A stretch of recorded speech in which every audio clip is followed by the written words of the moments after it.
Let's talk about music. How often do you listen to music? I think I listen to music mostly when I'm driving. I think it puts me in such a good mood when I'm like out there on a drive and I play my favorite music. I'm usually into Afro music a lot, hip hop and Afro and R&B. So I prefer listening to music when I'm driving or sometimes when I'm working out, I'm at the gym, something like that. Is music an important subject in schools in your country? In schools in my country, it is because, I'm from India. So in India, music and dance and expressing our emotions is usually through music and dancing. So in every school, they teach classical music or they have a subject where there is something about music usually. So I think it is important. Do you ever go to live concerts? Oh, I've been to 3 concerts, and 3 of them are my favorite artists. And it was actually on my wish list, and I made it happen. And it was one of the best experiences. And in live concerts, it's a lot different than you would imagine. Just have to keep your energy straight, and it's like you can't believe it's happening. Now let's talk about magazines and newspapers. Do you prefer to read magazines or newspapers? Definitely magazines, mostly on the topics of fashion or interior design. This is what I really like because I like to see creative sides from all over the world. I like to see what people are talking about, what's new, what's trending. And I like to learn, like, I like to have knowledge of things of like, what is this called? What is that called? Because usually when you see pictures, you don't usually know what it's called. So when you read a magazine or where you get the knowledge, that's where you get to know, oh, this fabric is called this or this decoration is called that. So I think it's very good on information. Do you think you can learn as much from a magazine as a book? Definitely not, because magazine is like a shorter version of what's in a book. So I definitely prefer books over magazines. Do you think that you will continue to read paper-based magazines in the future? I think I'm very old-fashioned like that. I need to have a physical book in my hand, and that's how I think it produces serotonin in my brain. Otherwise, no. Digital, it's very different. I like physically reading a magazine or a book. Now let's talk about outdoor activities. Do you like being outdoors? I love being outdoors. I usually spend my time planning an activity or just being out with my friends. Even if I'm not doing anything, I must stay outdoors. I'm not a very like home-based person. Like I can't stay home much. I have to keep moving all the time. Which outdoor sports do you enjoy doing?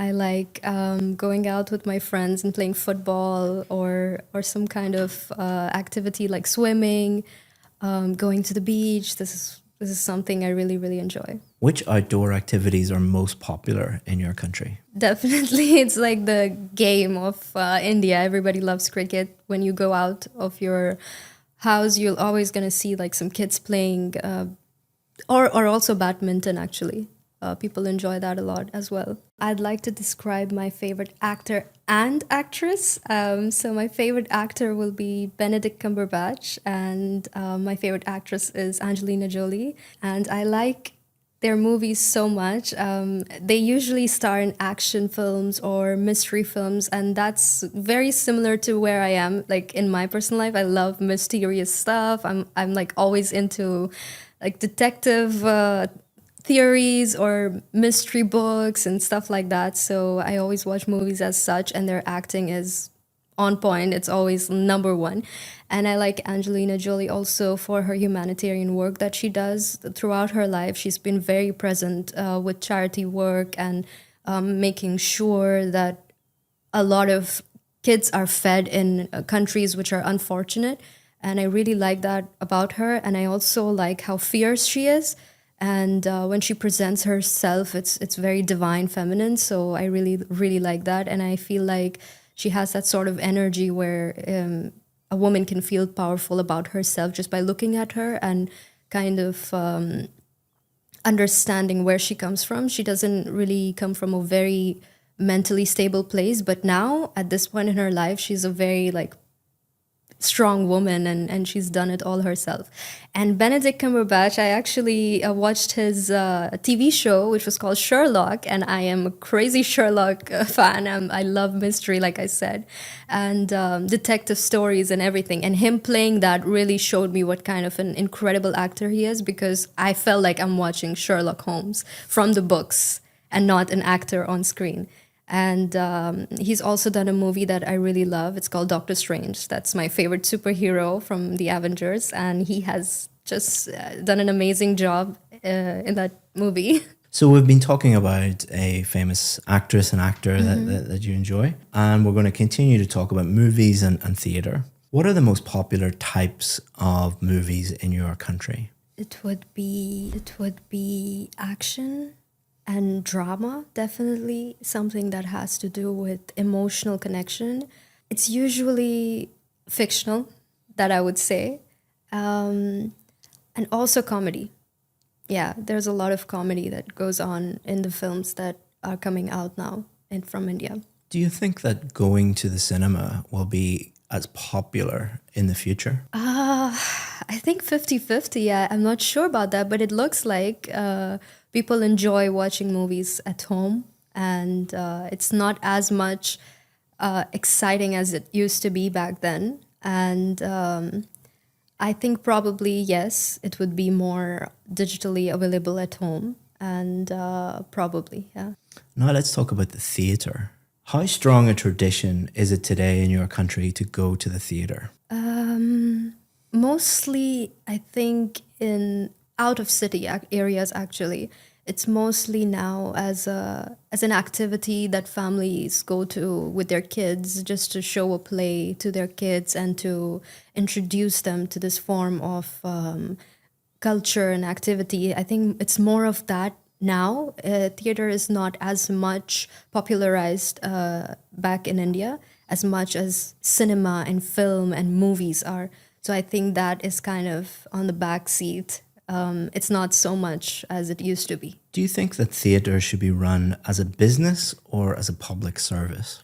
Ooh, I think both. I think it goes hand in hand, so that people can be employed as well at the same time, and it is of a public service at the same time. I think that people do enjoy it, but at the same time, it could be used as an excuse and used as like an opportunity. What I mean to employ people, and because there's a lot of people who would love to do acting, but they can't really make it in the movies. So maybe they could use theater as their hobby. So I think, yeah, both can go hand in hand. In some countries, governments pay theatres to put on shows for the public. Do you think this is a good use of public money? It depends on whether or not if it's free to the public. Because if you're charging for them to see that play, then it doesn't make any sense, is what I think. And I think that it shouldn't be this way in the first place. I think it should be available freely to the people. Yeah. Let me give you some feedback on your performance. So you're hoping to get a band 9. And I'll go through the 4 marking criteria. Okay. So pronunciation, fluency and coherence, grammar, and vocabulary. So let's start off with your pronunciation. Pronunciation is one of your strong points. Oh, okay. The examiner will be thinking, can I understand what this person is saying? How clear are they? And then some higher level pronunciation features like intonation, for example. I can understand 100% of what you're saying. You do have a hint of an accent, but it is extremely clear listening to you. For anyone watching who has an Indian accent, they shouldn't feel bad about it or anything like that. Yes. You know, you shouldn't try and remove your accent. I think it's about speaking as clearly as possible, Yes. but you certainly do. You also use intonation extremely well. So we use intonation to convey meaning. For example, when you came in here today and I said, please sit down, very flat intonation going down. Do I sound happy or rude or A bit serious? rude. Yeah, a bit rude, Serious. a bit serious. But if I said, please sit down, my intonation is going up. It sounds completely different, but the words are Yes. exactly the same. So you use intonation like that a lot to show that you're excited about something, that you're happy about it, that you're serious about something in a very, very high level way, which is very difficult to learn. Thank you. And you do it very naturally. You also use connected speech. So, for example, if you were talking about movies, someone learning English might say, do you want to go to the cinema? But someone at a high level like yourself, do you want to go? Want to go sounds like one word, want to go, because you're connecting all the speech up. You do that a lot and very naturally. You also use sentence stress, where you emphasize certain words. That's your coffee. So you're emphasizing that word because that's the most important word. It's very difficult to teach that. It takes a long time to learn. Wow. So you're doing very well in that area. Fluency is, are you able to speak without unnatural pauses, without unnatural hesitation? And there's two reasons why people pause and that type of thing, audible pauses like that. One reason is they're learning a language and they're trying to think, should I use present simple or present perfect, or what's the correct adjective to use? You don't do that because your language is at quite a high level. You do sometimes pause and think and hesitate a little bit for the second reason, which is trying to think of ideas. So you can tell, especially in the part 3, you were formulating ideas and you were, let me think about that, and pausing a little bit. But that's natural. And a good examiner knows the difference between those two things. So they're not going to give you a low mark for pausing or hesitating a little bit for thinking of the idea. Now, coherence is different. It's, did you answer the question, and did you develop your answers a little bit more? You need to be a little bit careful. For example, the first question I asked you, how often do you listen to music? And you told me about when you listen to music. So that's slightly different. Now, the examiner will base their score on all of your answers. It's not like, oh, she slightly didn't answer that question in one question, give her a low score. That's not how it works. And the way that you answered that question by saying, I listen to music in the car and I listen to it in the, I think you said, when I drive. When I drive. You're answering the question implicitly. By implication, I know how often you listen to it. You should try to answer each question explicitly.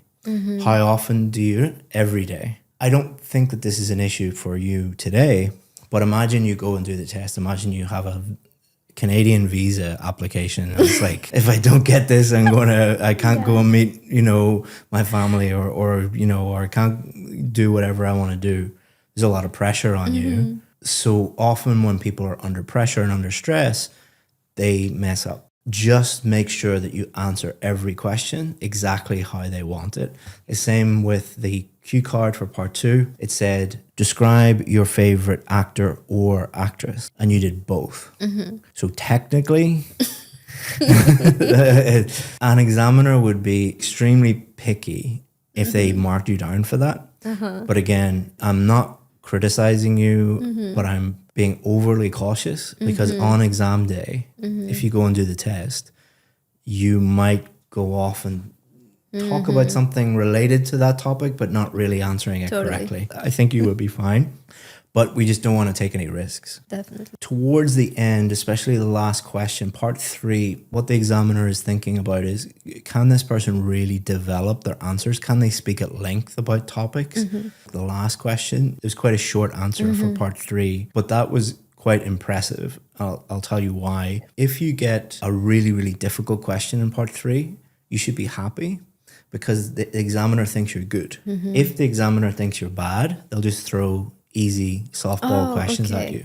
If the examiner thinks that you're really good, they'll throw more and more difficult questions to really just stretch you and test you. And that's what I was trying to do at the end. A really good Band 8, Band 9 student, even if they get a question that they don't know much about, they're not too sure about, they will attempt an answer. So your attempt at an answer, even though it was quite short, indicates that you are at a very high level. Coherence is the only area that I'm really, really concerned about. But overall, it's very, very good. I'm focusing on the negative, but It's only because you're... You should, because otherwise, how would I know? Yeah.